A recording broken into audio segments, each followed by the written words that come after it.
Hello, good afternoon friends. आज फिर हम आपके सामने जो अर्धवार्षिक परीक्षाएं चल रही हैं इसमें 11वीं कक्षा का हिस्ट्री का असेसमेंट लेके आए हैं पेपर के लिए। आपकी जो आपका पेपर चेक किया गया है, आज पेपर हुआ है हिस्ट्री का, उस पेपर का चेक आपको कैसे किस किस नंबर कौन कौन से आंसर हैं वो लेकर आए हैं। तो ये आपका पेपर था 90 मिनट का, 40 मार्क्स का। सभी प्रश्न अनिवार्य हैं, प्रश्नों के अनुसार उनके अंकों के अनुसार ही आपने आंसर देने हैं। सबसे पहला प्रश्न आपका है कि कौन सा मेसोपोटामिया नगर हैंगिंग गार्डन के लिए प्रसिद्ध है। तो इसमें पहला दिया ये तो नहीं था, ये तो और उसमें होते थे सिंधु घाटी की सभ्यता में, इसमें नहीं थे। दूसरा में ये भी नहीं है। तीसरा बेबीलोन आपका उत्तर सही है। नेपुर भी नहीं है, तो आप बेबीलोन को मार्क करेंगे।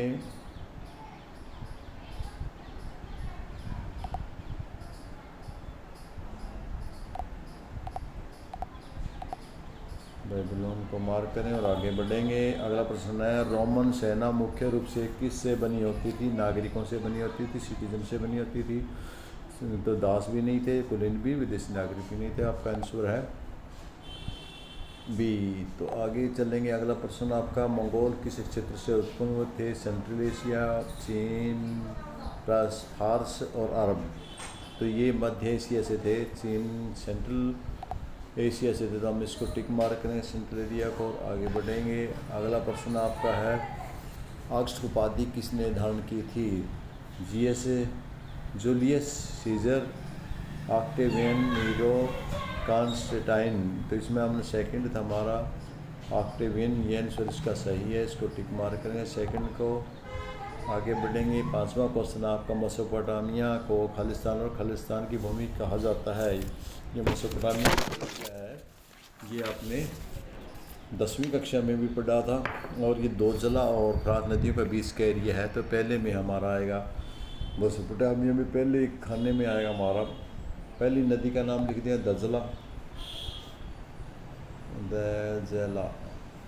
और दूसरी खाने में लिख दिया दूसरी नदी का नाम। दूसरी नदी क्या थी आपकी,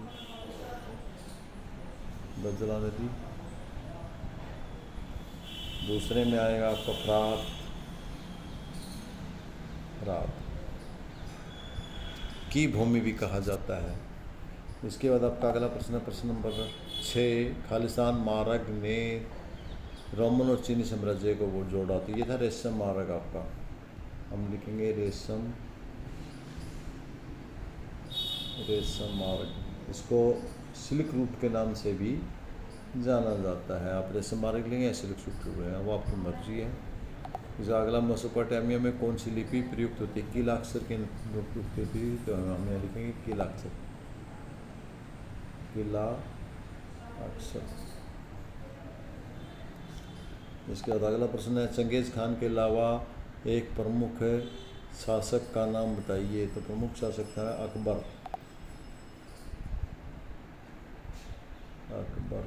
मुगल शासक था, इसको लिख सकते हैं आप।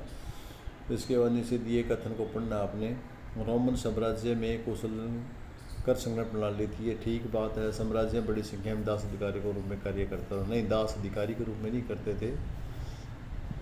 दासों को कौन अधिकारी बनाता था, नहीं है। तो इसलिए गलत है, तो हमारा सी उत्तर सही रहेगा कि ए तो सही है पर आर सही नहीं है, तो सी उत्तर ठीक है। इसमें सी को चल लेंगे हम। और इसके बाद आपका अगला है, इन सड़कों को आर्थिक लाभ क्या था। ये हमारा बीच में दूसरा आ गया। 11वां प्रश्न देखते हैं हम। 10 प्रश्न तक हमारे हो चुके हैं। देखिए 11वां प्रश्न 4 अंक का जो 16वां 15वां आ गया।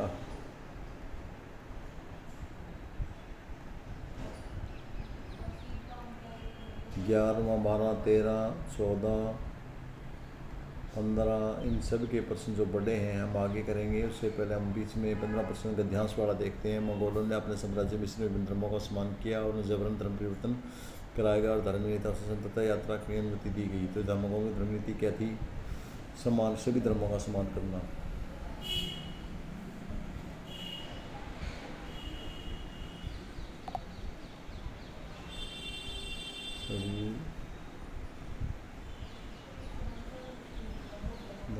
का सम्मान करना इनका था।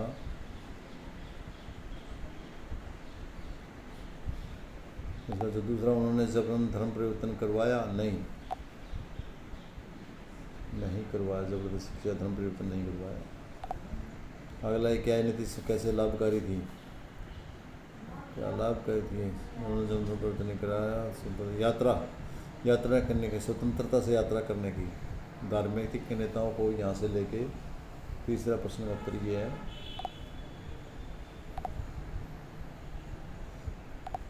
धार्मिक नेताओं को, ये है आपका प्रश्न नंबर 3 का उत्तर।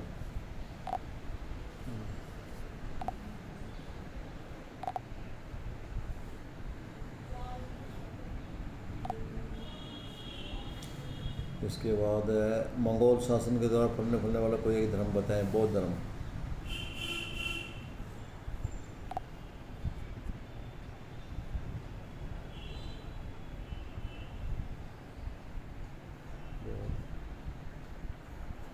बौद्ध धर्म। इसके बाद ये 16 अंक का, ये जो बड़े प्रश्न हैं आपके मिलेंगे आपको। मानचित्र भी मैं आपको बाद में दूंगा कहाँ है। तो इसमें मानचित्र है। पहला प्रश्न आपका, रोम को चिन्हित करें। सारे के सारे, बेबीलोन, रोम, इटली में दोनों। तो इटली कहाँ मिलेगा आपको?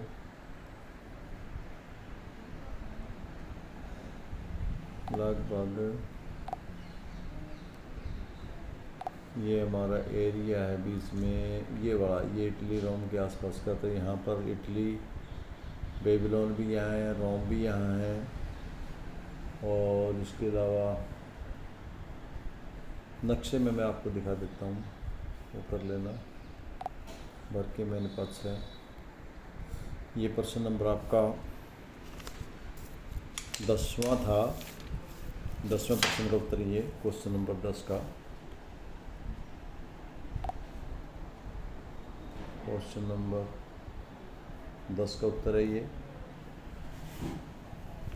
मारीनगर के बारे में आप क्या जानते हैं? मारीनगर मेसोपोटामिया की एक महत्वपूर्ण बस्ती थी जिसकी 2 मुख्य विशेषताएं, यह व्यापार का समृद्ध केंद्र था, खासकर तांबे और टिन के लिए था। यह विशाल राजमहल, प्रशासन और कीमती धातुओं का निर्माण का मुख्य केंद्र था। इसके बाद प्रश्न नंबर 11 की बात करते हैं हम।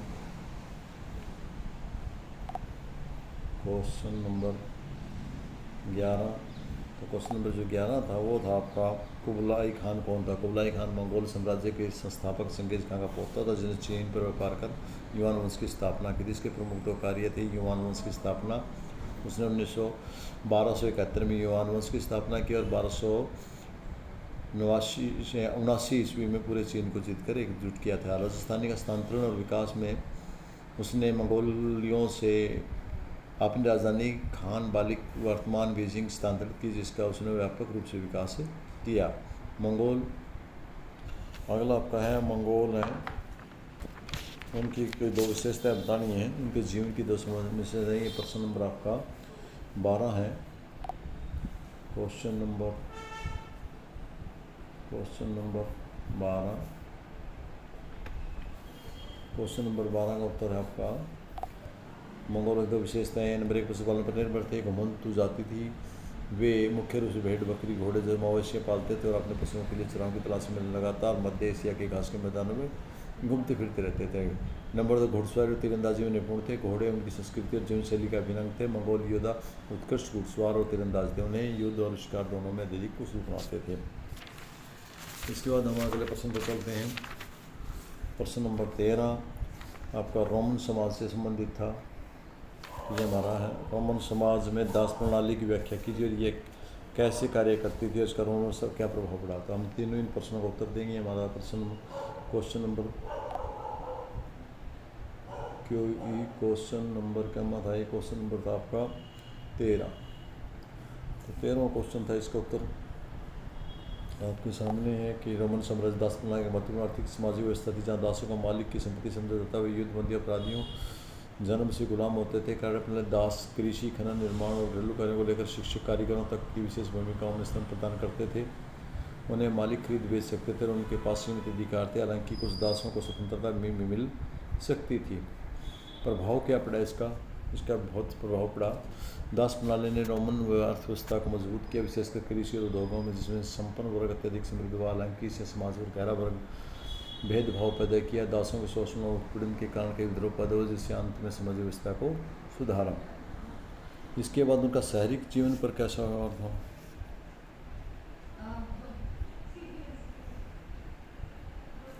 ये कैसे कार्य करती है, आ गया आपका, ये आ गया। इसके बाद प्रभाव आ गया।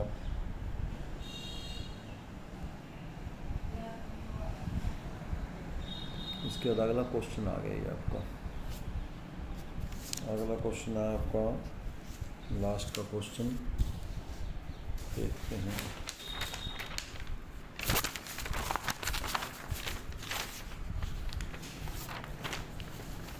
मेसोपोटामिया में लेखन के विकास और शहरी जीवन के साथ संबंध का वर्णन, ये दिखाना था हमने, विकास का और उसके साथ क्या संबंध था। तो मेसोपोटामिया में, ये क्वेश्चन नंबर हमारा 16 5 नंबर का है। क्वेश्चन नंबर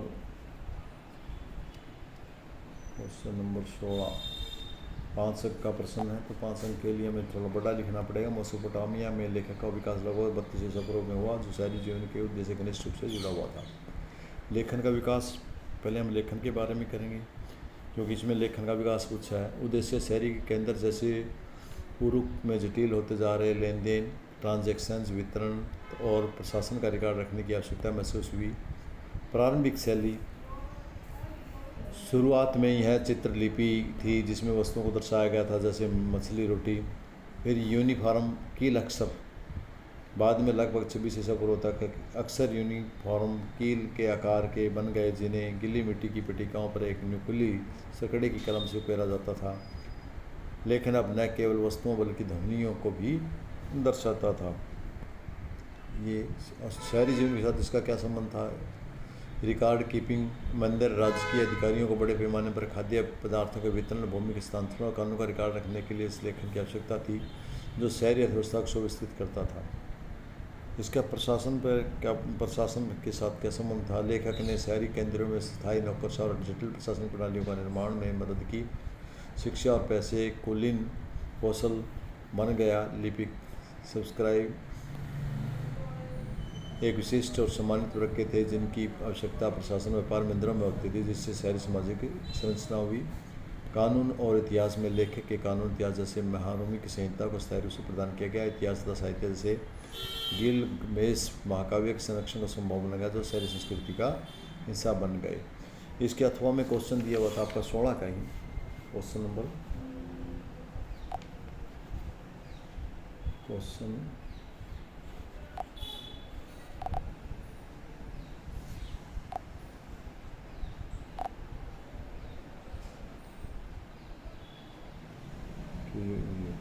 नंबर 16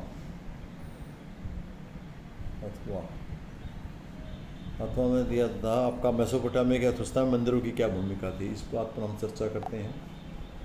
मेसोपोटामिया के सब मंदिर केंद्रीय संस्था थे। वे केवल धार्मिक स्थल ही नहीं थे, बल्कि आर्थिक केंद्र के रूप में भी कार्य करते थे। मंदिरों के पास बड़ी मात्रा में भूमि होती थी, जिसका उपयोग कृषि के लिए किया जाता था। वे उत्पादन जैसे तेल निकालना, अनाज पीसना, कपड़ा बुनना को व्यवस्थित करते थे। मंदिरों में व्यापारियों को नियुक्त करते थे और वे अनाज, रोटी, बियर, मछली आदि के काम में मछली आदि के वितरण आवंटन का लिखित रिकॉर्ड भी रखते थे।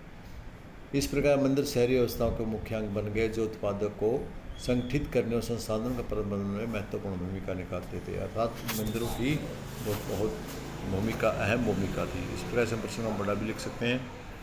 इसके बाद नेक्स्ट आपका था मानचित्र का, जो 505 अंक का था, 17वां प्रश्न।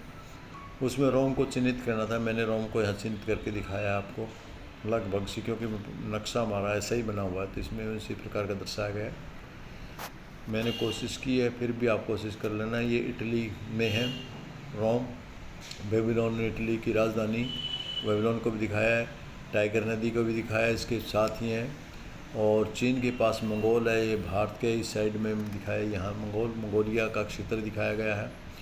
चीन के पास मंगोल का क्षेत्र था। और बगदाद को भी इटली के अंदर नीचे दिखाया, इटली के नीचे दिखाया, इटली का एरिया में। तो इस एरिया में कोशिश की है मैंने नक्शे को दिखाने की। आप और भी कहीं से अपने पेपर की जांच कर सकते हैं। मैंने प्रयास किया था ताकि आपको अपने पेपर का सही मार्क्स हो सके।